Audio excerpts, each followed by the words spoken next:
ọ̀run wa ní òkè ọ̀run.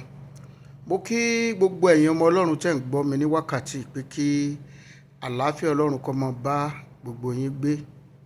Ìwé orin Dáfídì orí 11 ẹsẹ̀ 3 ó ní tí ìpìlẹ̀ bá bàjẹ́ kí ni olódodo yóò ṣe? Àwa ènìyàn tá a wà láyé yìí kí la fi yàtọ̀ síra wa? Ìpìlẹ̀ tí ẹnìkọ̀ọ̀kan ti jáde, ibi tí ẹnìkọ̀ọ̀kan ti dìde ó yàtọ̀ síra wọn. Ìdí ẹ̀ nìyẹn tẹ́ rí ọ̀pọ̀ ẹlòmíràn wọ́n á dáwọ́lé iṣẹ́ mìíràn, iṣẹ́ yẹn á dẹ̀ tètè yọrí sí rere nítorí pé ìpìlẹ̀ tó ti jáde ìpìlẹ̀ rere ni. Ìpìlẹ̀ ó ti ṣe àwọn iṣẹ́ kan síwájú rẹ̀. Bákan náà ni ẹlòmíì sì wà tẹ́ pé the same iṣẹ́ yẹn ẹlòmíràn á ṣe, á máa lọ jáì, á di ẹtì, kò ní ṣe é ṣe, kò sí ní àṣeyọrí nítorí pé kí ni ìpìlẹ̀ tó ti jáde ó ń fọhùn. Àwa gbàdúrà wá ní Olúwa, ìpìlẹ̀ tó ń fọ ibi sí ayé mi, Olúwa bá mi wó lulẹ̀ lónìí. Gbogbo ìpìlẹ̀ tó ń fọ ibi sínú ayé mi, tó ń da ìrìn àjò mi rú, Ọlọ́run o, agbára tó fi ṣàkóso ayé àti ọ̀run, fi bá mi wó lulẹ̀ lónìí. Tó ìpìlẹ̀ mi mọ́, tún ayé mi ṣe. Bàbá, gbogbo ibi àti ìpìlẹ̀ mi ti ṣètò sí ọjọ́ iwájú mi. Ẹlòmíràn wà tó jẹ́ wípé ìbẹ̀rẹ̀ ọjọ́ àárọ̀ rẹ̀ yóò dára, gbogbo nǹkan ó dùn yùngbàyùngbà. Ṣùgbọ́n ọjọ́ iwájú wà tó jẹ́ wípé àwọn ìpìlẹ̀ kan tí ó ti dìde, ó ti plan ibi síbẹ̀, ó sọ àwọn ibi kan síbẹ̀.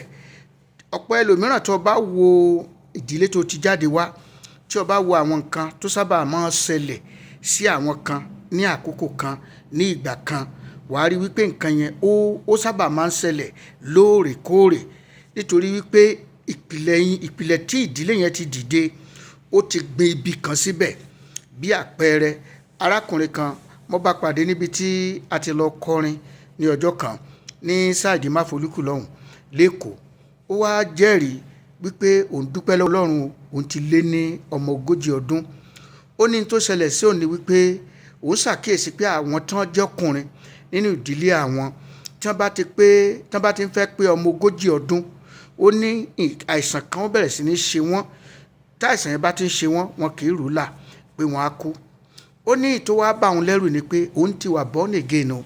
Ó ní ẹ̀gbọ́n òun, ọ̀nkù òun tó jẹ́ pásítọ̀ tóun gbé lọ́dọ̀ ẹ̀, ó nígbà tó fẹ́ pé 40 years, ó ní bí symptom yẹn ṣe bẹ̀rẹ̀ náà nìyẹn. Ó ní ó sá mẹ́mí ẹ̀ lọ, bó ṣe kú nìyẹn. Lòun wá tara máa dùà wípé Olúwa, wó ìpìlẹ̀ yìí palẹ̀. Agbára ìpìlẹ̀ yìí má jẹ́ ó ní ipá lórí mi. Ìpìlẹ̀ tí ń pa wọ́n ní rèwerèwe má jẹ́ ó borí mi. Ó fi ọ̀rọ̀ rẹ̀ sínú àdúrà. Ó lóun wá dúpẹ́ lọ́wọ́ Ọlọ́run pé òun jẹ́ ọkùnrin àkọ́kọ́ tó kọ́kọ́ kọjá ọmọ 40 ọdún ní ìdílé wọn. Kí ni tíwọ náà rí tó máa ń sábà ń ṣẹlẹ̀? Ẹlòmíràn wà tó jẹ́ wípé àwọn ìdílé yẹn wọ́n á tètè lọ́kọ ṣùgbọ́n wọn ì pẹ́ nílé ọkọ. Á tètè láya ṣùgbọ́n aya máa ń kú mọ́ wọn lórí, tàbí pé aya kì í dúró lọ́wọ́ wọn. Wá gbàdúrà gbogbo ìpìlẹ̀ tó ń fọ ibi sínú ayé mi, Olúwa bá mi wó palẹ̀ lónìí. Olúwa, tún ìpìlẹ̀ mi mọ́, bẹ́ ìpìlẹ̀ ayé mi wò lónìí. Gbogbo àwọn ìpìlẹ̀ ibi tí mo jogún bá láti ọ̀dọ̀ láti ìran tí mo ti jáde wá, Olúwa wó ìpìlẹ̀ yẹn palẹ̀. Kí ló máa ń fa àwọn ìpìlẹ̀ yẹn? Ọ̀pọ̀ ìpìlẹ̀ yẹn tó ṣẹlẹ̀ kì í ṣe pé Ọlọ́run dá àwọn ìpìlẹ̀ yẹn mọ́ àwọn ènìyàn, ṣùgbọ́n àwọn àfọwọ́fà kan tí àwọn baba ńlá kan ti ṣe ní ìgbà kan ló máa ń fa ègún, ìran. Bẹ́ẹ̀ bá ṣàkíyèsí ọ̀pọ̀lọpọ̀ oríkì wa tí a máa ń kíra wa, wọ́n máa ń sọ ìtàn àwọn tó ti kọjá, ìtàn baba kan ti ṣe, ìtàn ti kọjá. Bí àpẹẹrẹ, àwọn ìran kan wà tó jẹ́ wípé tí wọ́n bá bí ọmọ, wọn obìnrin yẹn ó gbọ́dọ̀ máa jẹ àtẹ́ títí tí wọ́n fi sọ ọmọ yẹn lórúkọ. Kò gbọ́dọ̀ jẹ ohun tí wọ́n fi yọ̀ sí. Ìdí ni wípé ègún kan ti wà ńlẹ̀ nítorí pé ńgbà kan ẹni tó jẹ́ baba ńlá wọn lọ sójú ogun, ó fẹ́ ìyàwó púpọ̀, ó wá jẹ́ ìyàwó kékeré, kò sẹ́ni tó tọ́jú ìyàwó yẹn ńgbà tó bímọ.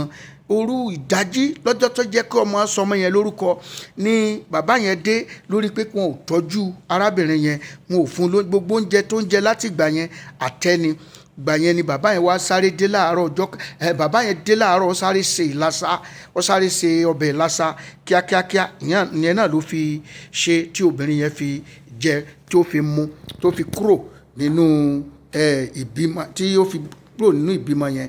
Ó ní bàbá yẹn wá rọ̀ ìgún kalẹ̀ wípé kò sí ẹni tí yóò bí ọmọ nínú ìdílé yẹn tí ó jẹ oúnjẹ tó níyọ̀ nínú, ọmọ yẹn náà yóò kú ni. Àtìgbà yẹn ni ègún yẹn ti bẹ̀rẹ̀. Wá gbàdúrà, gbogbo ègún tí ń bẹ nínú ìran mi tó ń ja ayé mi, tó ń fọ ibi sí ìpìlẹ̀ mi lónìí, Olúwa bá mi yí ègún náà dànù lórí mi. Jẹ́ kí n rí àánú gbà, jẹ́ kí n rí tèmi ṣe, á sì dára fún ọ lórúkọ Jésù Kristi Olúwa wa. Orúkọ mi ni Pastor Adékúnlé Stephen Adédèjì, tí gbogbo èèyàn mọ̀ sí Kúnlé ọmọ Aláàfin Ọ̀run, láti ìjọ The Redeemed Christian Church of God, Fountain of Power, Orísun Agbára, English Rock Yorùbá Parish, tó kalẹ̀ sí number 11965 Business Street 106E, Houston, Texas 77099. Ó ti dára fún ẹ o lórúkọ Jésù Kristi Olúwa. Wàá rí tiẹ̀ ṣe, gbogbo ègún ìpìlẹ̀ yẹn ó parẹ́ láti òní lọ rí àánú gbà, lọ rí ìṣe rere. Jésù Olúwa wa, àmín.